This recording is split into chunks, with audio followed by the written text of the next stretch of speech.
ನಮಸ್ಕಾರ ಎಲ್ರಿಗೂ. ನಿಜ ಜೀವನ ಕತೆ ಕನ್ನಡ ಚಾನಲ್ಗೆ ನಿಮಗೆಲ್ಲ ಸ್ವಾಗತ ಸುಸ್ವಾಗತ. ಬರೀ ಇವತ್ತು ನಾನು ಏನು ಶೇರ್ ಮಾಡ್ಕೊತೀನಿ ಅಂದ್ರೆ ಅದೇ ಪಕ್ಕದ ಮನೆ ಅಜ್ಜಿ ಬಗ್ಗೆನ ನಾನು ಶೇರ್ ಮಾಡ್ಕೊತೀನಿ. ಏನಪ್ಪ ಅಂದ್ರೆ ನಾನು ಹೋದ ವಿಡಿಯೋದಾಗ ಹೇಳಿದ್ದೆ ಆ ಅಜ್ಜಿ ನನಗೆ ಎಷ್ಟು ಪ್ರೀತಿ ಮಾಡ್ತಿತ್ತು ಅಂತಂದು. ಇವತ್ತು ಆ ಅಜ್ಜಿ ಬಗ್ಗೆನ ಹೇಳ್ತಾನೆ ನೋಡ್ರಿ. ನಾನು ಮನೆಯಿಂದ ನನಗೆ ನನ್ನ ಮಗ ಹುಟ್ಟಿದ ಮೇಲೆ ಅಂದ್ರೆ ಸಣ್ಣ ಕೂಸಿತ್ತು ನನ್ನ ಮಗ.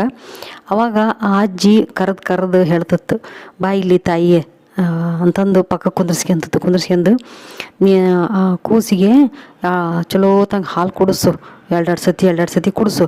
ಆಮೇಲೆ ಅದಕ್ಕೆ ಒತ್ತತ್ತಿ ಹಣ್ಣು, ಒಂಚೂರ ಬೆಲ್ಲ, ಒಂಚೂರ ಕೊಬ್ಬರಿ ಹಾಕಿ ಮೆತ್ತಗೆ ಜಜ್ಜಿ ಅದಕ್ಕೆ ತುಪ್ಪ ಹಾಕಿ ಮೆತ್ತಗೆ ಮಾಡಿ ಸಣ್ಣ ಉಂಡೆ ಮಾಡಿ ಕೊಡು.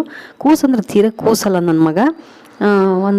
ಒಂದೊಂದೂವರೆ ವರ್ಷ ಇದ್ದಲ್ಲ ಅವಾಗ ಆ ಥರ ಸಣ್ಣ ಉಂಡೆ ಮಾಡಿ ಕೊಡು. ಒಂದೊಂದು ಗುಳಿಗೆ ತಿಂದಂಗೆ ಕೈಯಾಗ ಹಿಡ್ಕೊಂಡು ಓಡಾಡ್ಕೊಂತ ತಿಂತಾನ. ಅವನಿಗೆ ಸೊಂಟ ಗಟ್ಟೆಕತಿ, ಆರಾಮಕ್ಕನ, ಭಾಳ ತೆಳ್ಳಗದ ನಿನ್ನ ಮಗ ಅಂತ ಹೇಳ್ತತ್ತು. ನೋಡ್ರಿ ಎಷ್ಟು ಪ್ರೀತಿ ಆ ಅಜ್ಜಿಗೆ. ಯಾಕಂದ್ರೆ ನನ್ನ ಮಗ ಭಾಳ ತೆಳ್ಳಗದ್ನಲ್ಲ, ಅದಕ್ಕೆ ಅಜ್ಜಿ ನನಗೆ ಕಾಜಿ ಮಾಡ್ತಿತ್ತು.